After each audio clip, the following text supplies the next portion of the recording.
Hello बच्चों, आप सभी का आपके अपने परिवार गुरुजन एकेडमी यूट्यूब चैनल पर स्वागत है। और आज के एक और वीडियो में एक और शानदार क्वेश्चन के ऊपर हम लोग बात करने जा रहे हैं। और आप सभी को पता ही होगा कि हम लोग अभी जो पढ़ रहे हैं वो क्या है, मैट्रिक्स। ठीक है, उसी मैट्रिक्स का क्वेश्चन नंबर 3, 4 सब के ऊपर हम लोग बात करेंगे काफी शानदार कॉन्सेप्ट के साथ में, क्योंकि हमने आपको शानदार और के तरीके से और बेहतरीन तरीके से आप सभी को मैंने कॉन्सेप्ट पूरा पढ़ा चुका हूं। जिन जिन बच्चों ने अभी तक कॉन्सेप्ट नहीं देखे, जाकर के हमारे इस गुरुजन एकेडमी यूट्यूब चैनल पर जाकर के कॉन्सेप्ट को देखिए और वहां से अपनी मैथमेटिक्स के ऊपर पकड़ मजबूत बनाइए, क्योंकि जिंदगी में कुछ करना है तो बेटा पढ़ना होगा। और आप सभी को मैं बता दूं, जितने भी मैंने 10th क्लास के बच्चों को गाइडेंस किया था और जितने भी बच्चे का रिजल्ट आया, सभी का 400 प्लस मार्क्स आया है। 400 प्लस मार्क्स आया है बिहार बोर्ड में। जितने भी बच्चे का 10th क्लास का जो मार्क्स आया है, सभी का 400 प्लस आया है। और 12th क्लास के बच्चे का भी मार्क्स बेहतरीन था। और इस 400 प्लस में एक मेरा खुद का भाई है छोटा, जिसका 412 मार्क्स आया है इन बिहार बोर्ड क्लास 10th में। ठीक है, तो आप सभी भी विश्वास जमा करके पढ़ते रहिए, क्योंकि आप लोग को भी 400 प्लस करना है। ठीक है ना। चलिए, तो आज का सबसे पहला क्वेश्चन जो है कि if a matrix has 24 elements. कितना बेटा, कि किसी मैट्रिक्स में 24 elements, what are the possible order. ठीक है, इसमें दो क्वेश्चन है। एक क्वेश्चन था कि 24 एलिमेंट्स है तो उसका पॉसिबल ऑर्डर क्या होगा, दूसरा है कि 13 एलिमेंट है तो उसका पॉसिबल ऑर्डर क्या होगा। बेटा समझ गए ना। तो इस तरीके का क्वेश्चन आप लोगों को पूछेगा और ये क्वेश्चन मोस्टली आपका 2 मार्क्स से पूछता है। कितना में, 2 मार्क्स से पूछता है बेटा। तो अगर आप ये वीडियो को देख रहे हैं तो इसका मतलब है कि आपका 2 मार्क्स पक्का हो गया। तो आप लोग से निवेदन है कि आप सभी का सभी बच्चे गुरुजन एकेडमी को ज्वाइन कर ले और जो टेलीग्राम चैनल है उसको भी ज्वाइन करना न भूलें। समझ गए ना। अगर आप चाहते हैं कि आने वाला आपका बोर्ड एग्जामिनेशन हो या आपका IIT JEE का एग्जामिनेशन हो, उसमें बेहतर करना चाहते हैं, तो आपके लिए सिर्फ और सिर्फ एक ही विकल्प है, गुरुजन एकेडमी यूट्यूब चैनल। चलिए हम इसको शुरू करते हैं। तो कितना पूछा बेटा, 24 एलिमेंट है किसी भी मैट्रिक्स में। कितना है, 24 एलिमेंट्स। अब इससे हमको पता करना है कि कितने ऑर्डर पॉसिबल है। आप सभी को पता है कि एलिमेंट और ऑर्डर के बारे में अच्छे तरीके से हम अपने पहले वीडियो में कॉन्सेप्ट सारा बता दिए हुए। अगर जिन बच्चों ने अभी तक कॉन्सेप्ट का वीडियो नहीं देखे तो जा करके गुरुजन एकेडमी यूट्यूब चैनल का पहला वीडियो आप देखिए मैट्रिक्स का। ठीक है, चलिए, तो आप सभी को पता होना चाहिए कि जो एलिमेंट, नंबर ऑफ एलिमेंट्स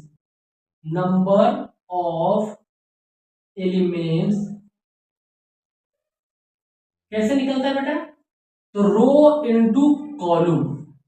मतलब रो और कॉलम को मल्टीप्लिकेशन कर देंगे तो हमारा क्या निकल जाएगा, वो निकल जाएगा बेटा नंबर ऑफ एलिमेंट। जैसे इस क्वेश्चन को अभी रहने दीजिए, अभी आपको मैं एक एग्जांपल लेके समझाता हूं। जैसे एक एग्जांपल मैं देता हूं।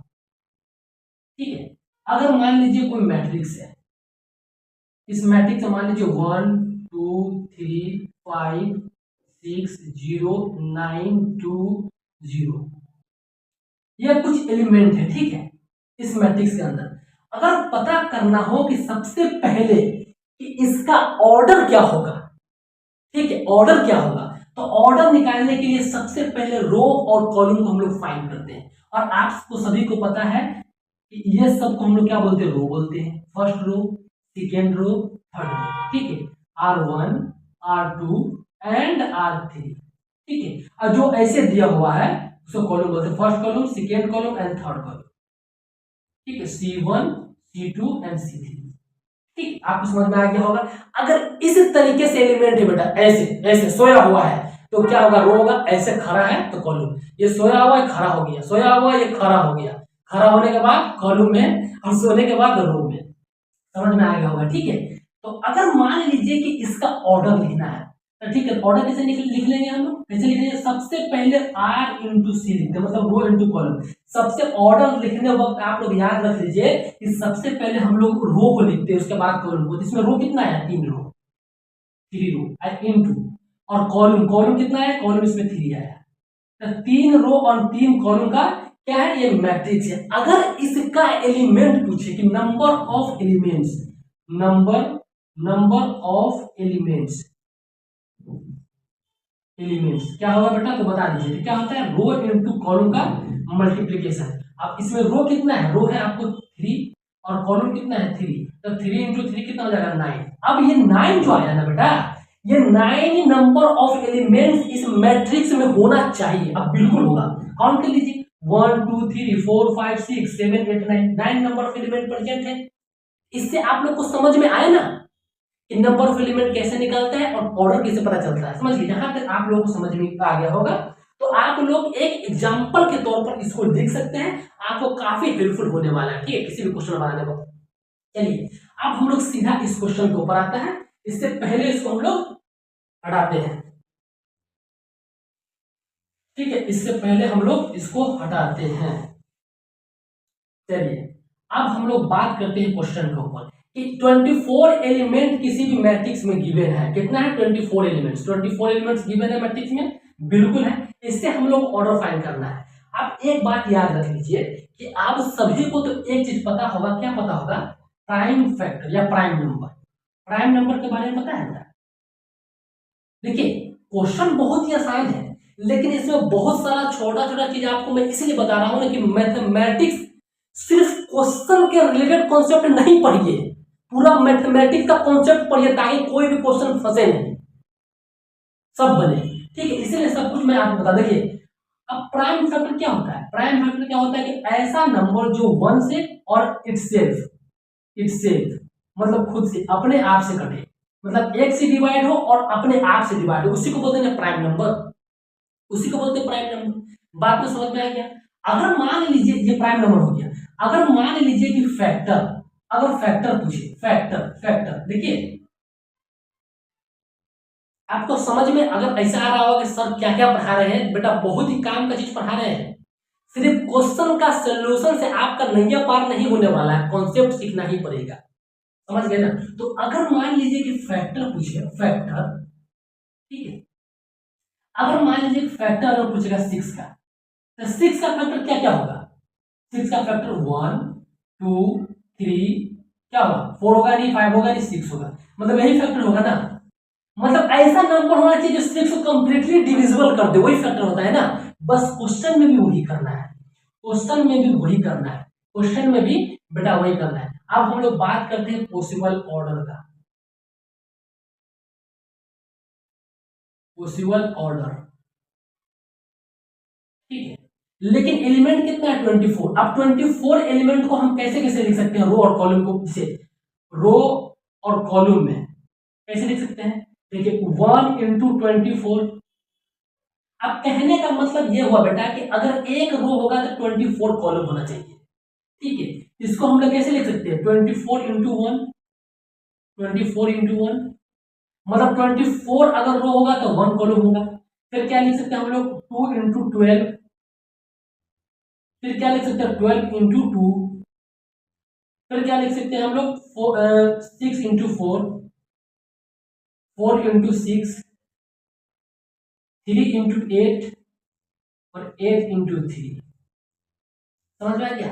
और कुछ पॉसिबल है जो हम लोग 24 को रो और कॉलम में लिख सकते हैं, और कुछ चेक कर लीजिए, तो नहीं है। तो आपका कितना कितना ऑर्डर आया, 1 2 3 4 5 6 7 और 8। मतलब कहने का ये हुआ बेटा कि अगर किसी भी मैट्रिक्स में 24 एलिमेंट्स हो, अगर पूछा जाए कि पॉसिबल ऑर्डर उस 24 एलिमेंट्स का हम लोग अरेंजमेंट कितने तरीके से कर सकते हैं, तो 8 तरीके से कर सकते हैं। समझ गए ना, 8 तरीके से कर सकते हैं, समझ गए ना। यही 8 पॉसिबल तरीका है जो आप 24 एलिमेंट को सजा सजा करके लिख सकते हैं। अब देखिए ये सबका एग्जाम्पल देने नहीं जाना है, अगर एग्जाम्पल देंगे तो आपका पूरा 30-35 पेज भर जाएगा एग्जामिनेशन में, समझ गया। तो सिर्फ सिर्फ ये इसे ही करना है कि आप लोग 8 तरीके से इसको हम लिख सकते हैं, ठीक है। तो क्या होगा, total total 8 matrix, 8 matrix are possible. कितना, 8 मैट्रिक्स ही पॉसिबल है। आपको समझ में आया होगा बेटा। अगर मान लीजिए कि इतना बेहतरीन तरीके से अगर समझ में नहीं आ रहा था, फिर भी आप कमेंट कीजिए और गुरुजन एकेडमी टेलीग्राम चैनल को ज्वाइन जरूर कर लेंगे। लेकिन इसमें एक और क्वेश्चन था, अब क्वेश्चन क्या था कि व्हाट इट हैज 13 एलिमेंट। अगर मान लीजिए कि एलिमेंट कितना हो, एलिमेंट हो आपका 13। आप एक बात याद रख लीजिए, अभी आपको हम पढ़ाए ना कि प्राइम फैक्टराइजेशन, और प्राइम फैक्टर क्या होता है? प्राइम फैक्टर अभी तो आपको बोले हैं कि जो 1 से और अपने आप से कटे उसी को हम लोग प्राइम फैक्टर बोलते हैं, ठीक है। तो अब यहाँ पर 13 एलिमेंट है और 13 एलिमेंट का अगर रो और कॉलम में ऑर्डर, अगर इसको लिखना जाए पॉसिबल ऑर्डर,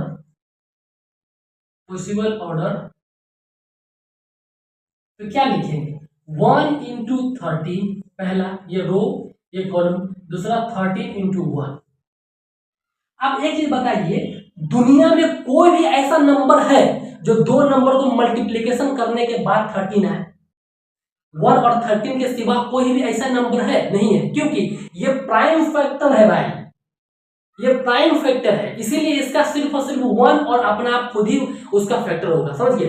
तो हम इसको कितना, total number of element total कितना लेगा, total matrix, total matrix, total कितना आ जाएगा? 2 मैट्रिक्स पॉसिबल,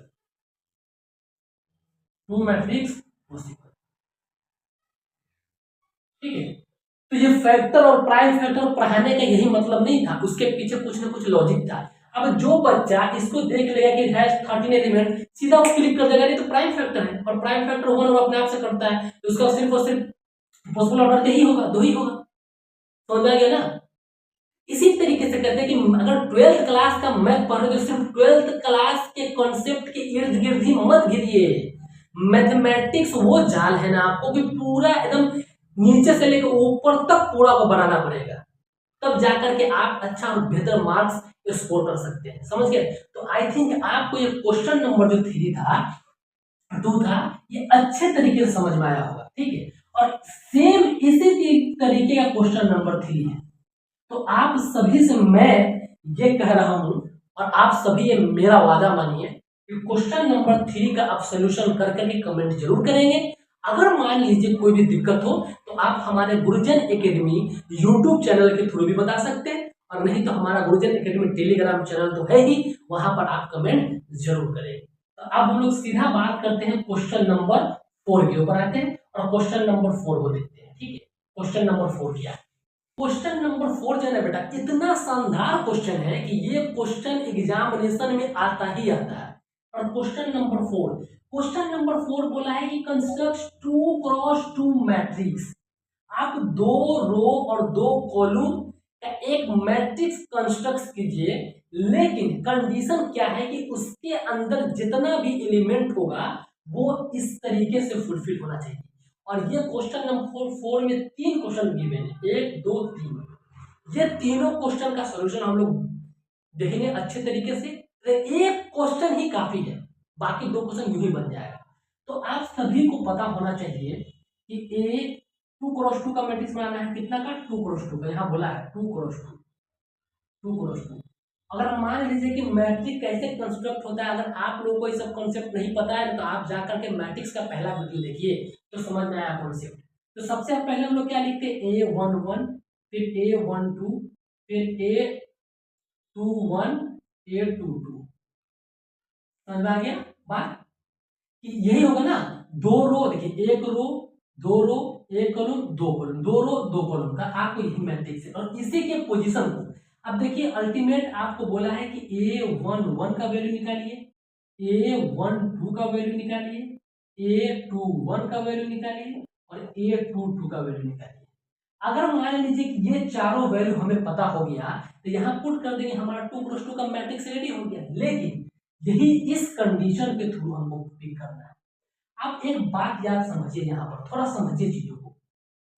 अब जैसे कि A11, इसका कहने का मतलब हुआ कि ये जो एलिमेंट होगा ना, ये जो 1 1 दिया गया है, ये उसके पोजीशन को दर्शाता है। पोजीशन कहने का मतलब हुआ कि पहला रो और पहला कॉलम का एलिमेंट होगा। अब यहाँ पर एक चीज बात रख लीजिए याद, देखिए ये पहला रो है और ये पहला कॉलम है। अब ये दोनों रो कहाँ, एक कॉलम में दोनों, एक रो और एक कॉलम कहाँ पर जाकर के कटा है, इंटरसेक्ट कहाँ किया है, इस पॉइंट पर किया है। और इस पॉइंट पर क्या एलिमेंट है, A11। तो कहने का मतलब यही हुआ कि ये A11 मतलब ये उस एलिमेंट को पोजीशन को दर्शाता है। आप नहीं समझे बात? जैसे ये एक्स एक्सिस, ये वाई एक्सिस, ये दोनों यहाँ पर कटा, ठीक है, तो ये जो एलिमेंट होगा इसके पोजीशन को इधर दर्शाया है ना, वही चीज है ये बात यहाँ पर। समझ में आएगी होगा? चलिए आप इसको हम लोग सॉल्व करते हैं। लेकिन कंडीशन क्वेश्चन नंबर फर्स्ट में क्या गिवन है कि I + 2j का स्क्वायर डिवाइडेड बाय 2। अब कुछ लोग करेंगे क्या कि सबसे पहले इसको a + b के होल स्क्वायर पर तोड़ लेंगे, लेकिन उतना करने की जरूरत ही कहाँ है। अब चलिए सबसे पहले A11 निकालते हैं हम लोग। A11 तो I की जगह पर क्या होगा, 1 होगा, प्लस 2 कॉन्स्टेंट यहाँ पर गिवन 2 रहेगा ही, और j की जगह पर 1 होगा। अल्टीमेट कहने का मतलब यही है, ये A11 मतलब ये I और j का ही वैल्यू है, I और j का ही वैल्यू है, ये I j का ही वैल्यू है, ठीक है। तो कितना हो जाएगा 1, और इसका स्क्वायर है, इसका स्क्वायर डिवाइडेड बाय 2। तो सॉल्व करके क्या जाएगा, आपको आ जाएगा 3, तो 3 का स्क्वायर डिवाइडेड बाय 2, और इसको सॉल्व करेंगे कितना जाएगा 9/4। तो ए, ठीक है, तो A11 की वैल्यू आ गई 9/2। इसके तरफ से A12 निकाल देंगे, तो AI की वैल्यू कितना हो जाएगा 1 + 2 × J की वैल्यू कितने दे, J की वैल्यू यहाँ पर 2 है, तो इसका स्क्वायर डिवाइडेड बाय 2, तो कितना हो जाएगा 4 × 5 25/2, 25/2। इसके बाद इसको सॉल्व कीजिए, I की जगह पर क्या होगा 2 होगा, 2 + 2 तो हमारा क्वेश्चन में गिवन ही है, इंटू J की जगह पर कितना हो जाएगा 1 हो जाएगा, 1 इसका स्क्वायर अपॉन 2, कितना हो जाएगा 2 1 जो 2 और प्लस 2 4, और 4 का स्क्वायर 16/2। अब इसको सॉल्व कीजिए, तो I की जगह पर 2 + 2 × J की जगह पर भी 2 है, तो 2 का इसका स्क्वायर डिवाइडेड बाय 2 कितना आ जाएगा 4 और प्लस 2 6, 36 डिवाइडेड बाय 2। मतलब आपका 4 एलिमेंट गिवन हो गया, 1 2 3 और 4। इस सभी को उठा करके इसके पोजीशन पर यहाँ पर डाल दीजिए। तो पोजीशन पर अगर डालेंगे यहाँ, तो A11 की वैल्यू क्या निकालें, A11 की वैल्यू 9/2, 9/2। इसके बाद आप A12, तो A12 क्या निकालें 25/2, 25/2। इसके बाद A21 क्या निकालें, A21 16/2, 16/2। 16/2 को आप काट भी सकते हैं टाइम्स, ठीक है ना, कोई दिक्कत नहीं है। उसका A22 36/2, 36/2, ठीक है। इसको अगर आप चाहे फ्रैक्शन को सॉल्व कर सकते हैं, देखिए 9/2 को अगर सॉल्व करेंगे तो पॉइंट में आएगा, पॉइंट में लिखने की जरूरत नहीं है, 25/2, और ये कितना हो जाएगा 8, ये कितना हो जाएगा 80। तो आपका ये मैट्रिक्स तैयार हो गया, 2x2 का मैट्रिक्स तैयार हो गया बाय यूजिंग दिस कंडीशन। और आप सभी का आप एक काम रहा कि ये दोनों क्वेश्चन को इसी कॉन्सेप्ट के साथ आप लोगों को बनाना है। और बेटा आप लोगों को कॉन्सेप्ट अगर अच्छा लगता है और मजा आता है पढ़ने में, तो चैनल को सब्सक्राइब जरूर कर दे, दोस्त यारी में भी बोल दे कि चैनल को सब्सक्राइब कर ले, क्योंकि यहाँ पर कुछ ना कुछ बेहतर ही आप लोगों के लिए कराया जा रहा है। और आप सभी से वादा है, जैसे इस साल के जिस बच्चों को हमने गाइडेंस किया था सब बच्चे 400+ लाए हैं, तो आप सबका भी 400+ आएगा, ठीक है ना। और इसके साथ साथ आप IIT JEE में भी अच्छा करेंगे। तो इसी तरीके से पढ़ते रहिए, मेहनत करते रहिए, और अपने माँ बाप का नाम रोशन करते रहिए। तो थैंक यू सो मच, जय हिंद।